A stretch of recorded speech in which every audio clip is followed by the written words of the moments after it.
요 앞에 있는 나무는 이거는 회화나무인데요. 이 회화나무도 선비들이 굉장히 좋아했던 나무예요. 그래서 여기 명재상이 살았던 곳이다라는 거를 상징할 수 있을 만큼 이 맹시행단으로 들어가는 길 어귀에 이 회화나무가 선비의 마을의 상징으로 큰 나무가 서 있어서 이 맹시행단에 들어가는 길의 운치를 더 돋워주는 그런 나무입니다.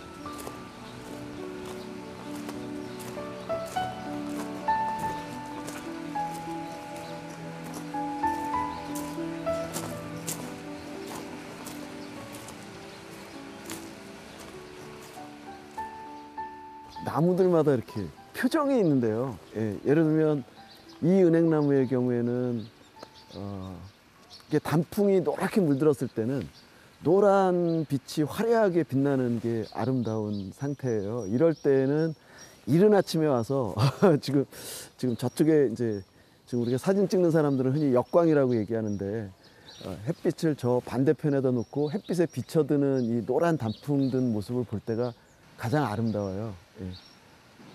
하지만 예를 들면 한여름이라든가 이른 봄 같은 경우에는 이쪽에서 보는 것보다는 저쪽에서 볼 수 있을 때 표정이 훨씬 더 아름다울 수도 있거든요. 그런 다양한 표정들이 저는 나무를 볼 때마다 어떻게 이렇게 다양한 표정이 있을까 이런 거를 참 놀라면서 나무들을 만나곤 합니다.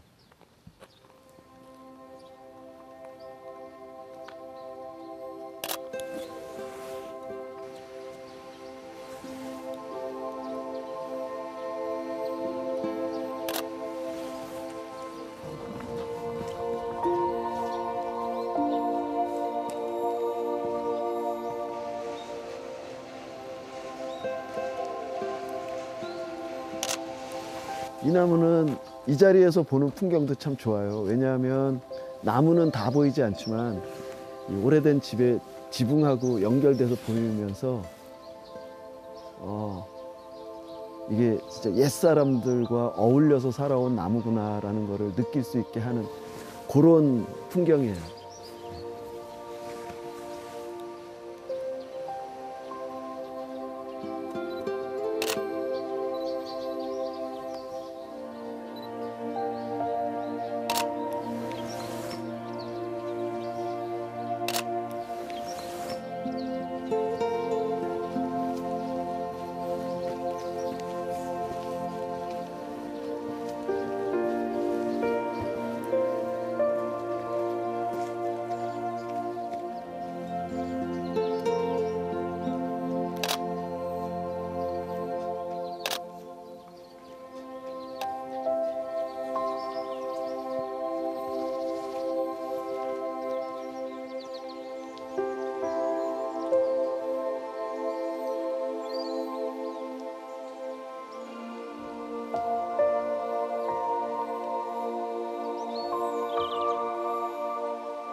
저는 흔히 무슨 얘기를 하냐면 나무는 말하지 않으면서 굉장히 많은 말을 하는 생명체다. 이렇게 표현을 많이 하거든요. 그 많은 말을 듣기 위해서 무엇을 해야 되느냐? 참 어려운 질문인데요. 무엇보다 가장 중요한 것은 나무와 어떤 느낌을 교환하는 것. 그거 이제 흔히들 교감이라고 이야기하죠. 느낌을 나누기 위해서 애쓰는 우리의 자세가 먼저 필요하다는 생각이 들거든요. 그러려면 가장 쉬운 방법은 나무 곁에 오래 머무르는 겁니다.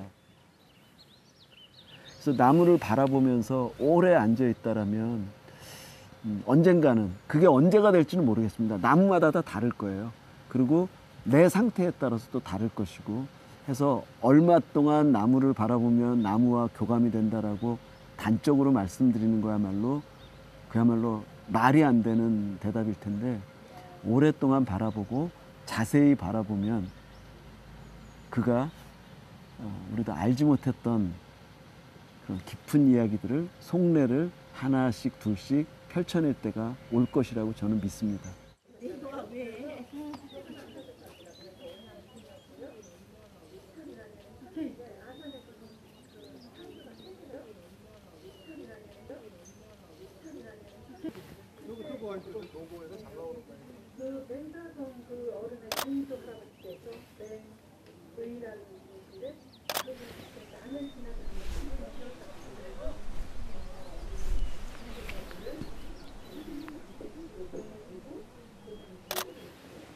지금 이 어르신은 이 맹사성 고택과 이 나무를 관리하시는 어르신이에요. 예. 예. 그런데 어르신이 몇 대 손이시죠? 맹상 할아버지 21대 손잡니다 지금. 21대. 예. 21대. 예. 맹건자? 예, 식자요. 식자. 예, 맹건식 할아버님이십니다.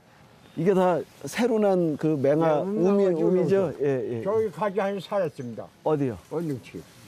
아, 요만큼은 살았네, 그죠? 살았죠. 예, 요만큼은 살았고 이 가운데는 다 썩어가지고, 그죠? 예. 꿀탄치에 썩지 말라고. 이거는 누가 이렇게 시에서 한 거지. 시에서 한 거죠? 예. 여기 은행 열매는 얼마나 맺어요? 얼마 연하 몰라요. 옛날에는 예. 나무째 장사가 사가고 떨어가더니 지금은 이제 안 사가요. 저기 아래 보니까 은행 네, 벌써 말리시던 것 같은데. 주인나무에서 주스는 건 딱 하는 거죠. 저 거의 한 가마는 되겠어요? 한 가마 안 되나? 한 가마가 돼요. 안 돼요. 안 돼요? 예, 안 저 돼요. 다 말려서 뭐 하세요? 아이, 저 약한다고들 사가서. 와서 사가는 사람이 있어요, 저걸요? 뭐 왔다가 사가는 사람 40달 사가지고 거기다가 달라고 주인하고 그래 그랬던 분. 그걸 가져가는 많이 없는 부러지는 수도 있지만. 여기 은행 주렁주렁이 열렸네. 예. 이쪽으로 가시죠. 예. 네.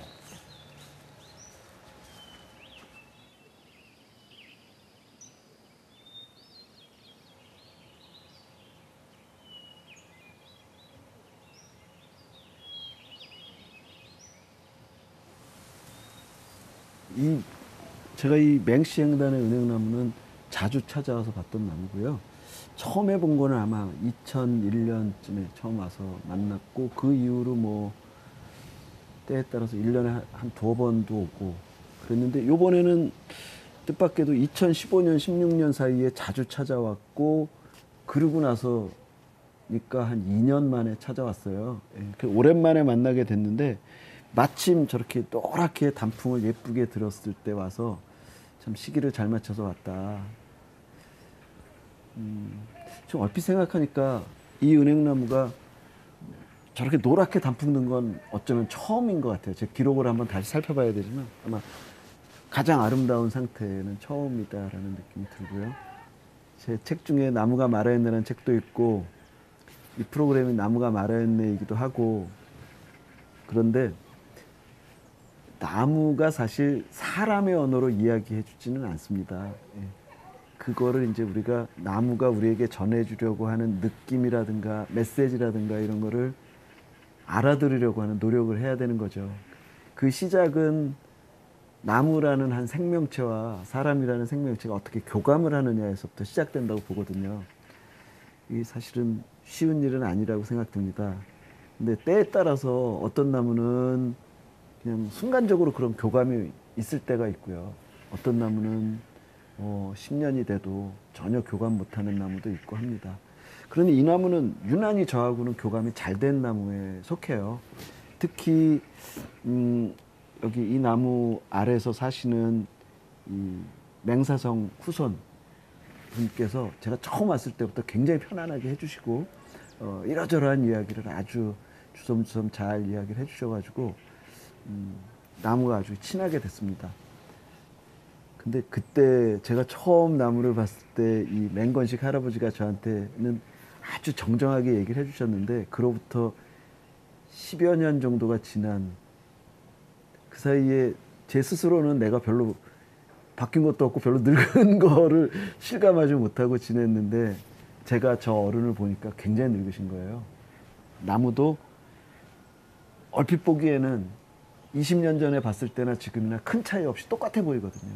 근데 나무도 저 어른과 함께 늙어가고 있구나. 예.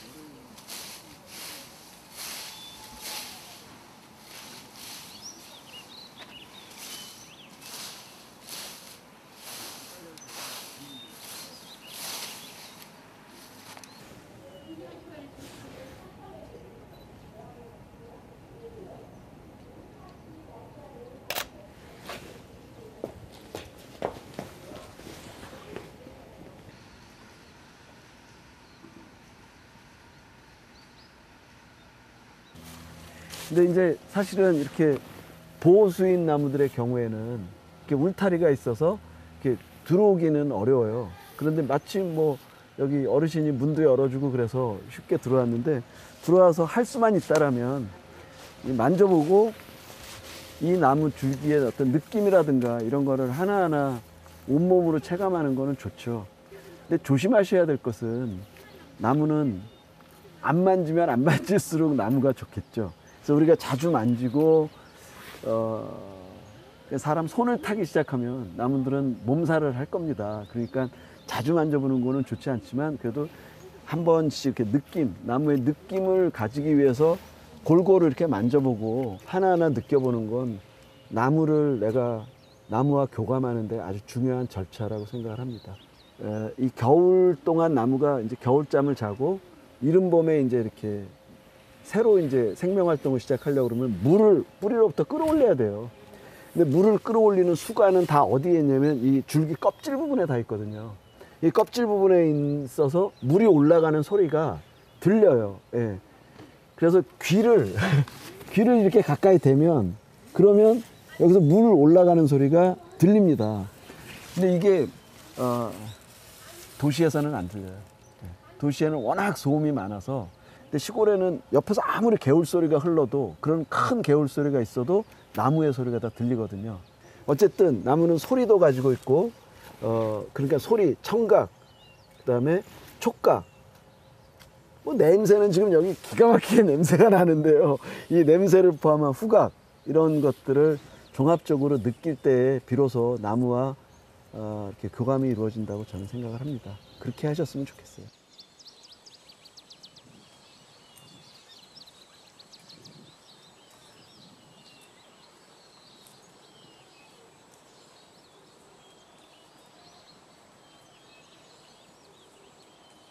사람은 떠나도 나무는 남는다 이런 얘기를 합니다. 지금 여기 맹건식 할아버지가 들으시면 굉장히 섭섭해 하실 이야기지만 아버님은 언젠가 이승을 떠나실 때가 오겠죠. 뭐 사람이니까. 하지만 이 나무는 저 아버님 떠나시고 난 다음에도 남아 있을 거예요. 그 얘기는 뭐냐면 지금은 저 맹건식 할아버지가 이 나무의 사연을 다 말로 사람의 언어로 이야기해 준다 하더라도 저 분이 떠나고 나면 사람의 언어로 이야기해 줄 사람은 아무도 없습니다. 그러면 남아있는 그 이야기를 알고 있는 유일한 생명체는 나무밖에 없어요. 예. 그래서 그 이야기를 우리가 드러내기 위해서는 나무와 교감할 필요가 있는 거죠.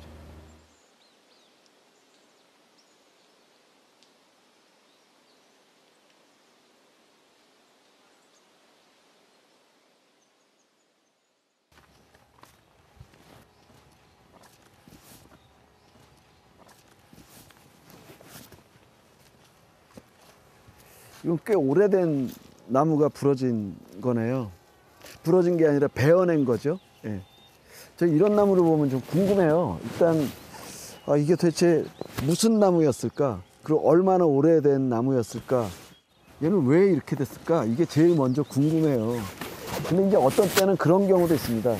제가 참 좋아하던 나무, 제가 어느 절이라고는 얘기할 수 없는데 어느 한 충청남도에 있는 어느 한 절에서 제가 굉장히 좋아하던 사철나무가 있었어요. 근데 이 사철나무를 어느 날 보러 갔는데 그 사철나무는 없어지고 그 자리에 얘처럼 이렇게 쌍둥 잘려진 밑둥만 남아있는 걸 보는 순간 그냥 가슴이 철렁 내려앉고 얘가 왜 죽었을까? 나무 종류로 보면 이 껍질을 봐서는 은행나무 아닌가 싶은데 정확한 건 뭐 더 살펴봐야 되겠죠. 제가 보기엔 은행나무로 보입니다. 나이테들이 살아있어서 하나둘 이렇게 새어나갈 수가 있긴 있어요. 이렇게 보면.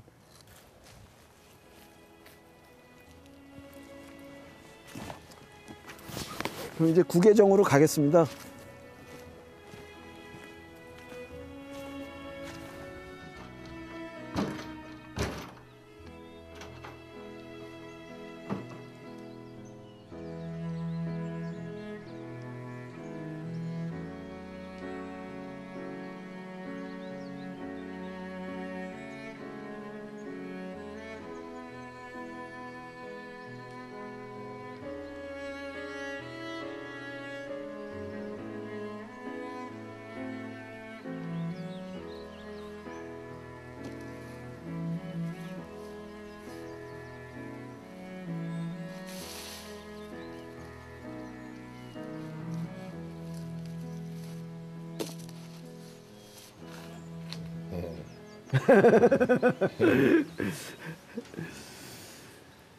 여기서 은행나무 바라보는 것도 멋있네. 그죠? 예. 그렇죠. 예. 저 보수 아주 됐죠. 저도 보수죠. 예. 몇 살 되셨을 때부터 오셨어요? 이 집에? 예. 내가 여기 10살 때 왔습니다. 저 아래 살았었죠. 저 아래. 저 아래 살다가 한동네 살다가 예. 이 집을 비게 해서 단풍도 쫙 들었고 저 앞자리 저 성재입니다. 저 철탑이죠. 예. 또 내려오면 여기 이렇게 거기가 있죠. 깨를 올려다 쌌겠죠. 저 그랬겠죠. 예. 아이 참. 아이 참. 아이고. 아이고. 참. 참.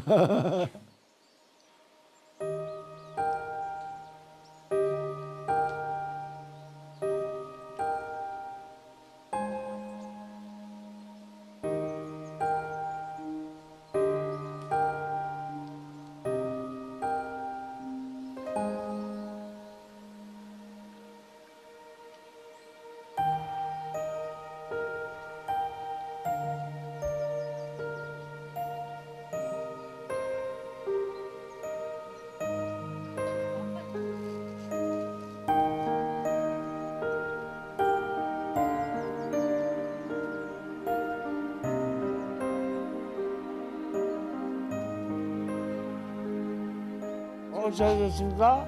아니 그냥 구경 왔어요. 천안 사람인데. 예? 천안서 왔어요. 천안 놀러 왔어요. 뭐 천안인데 놀러 왔다고요. 천안서. 천안. 불편하고 그러면 어떻게 살아요? 저는 행복일로 생각하고 사는 사람이요. 행복이요.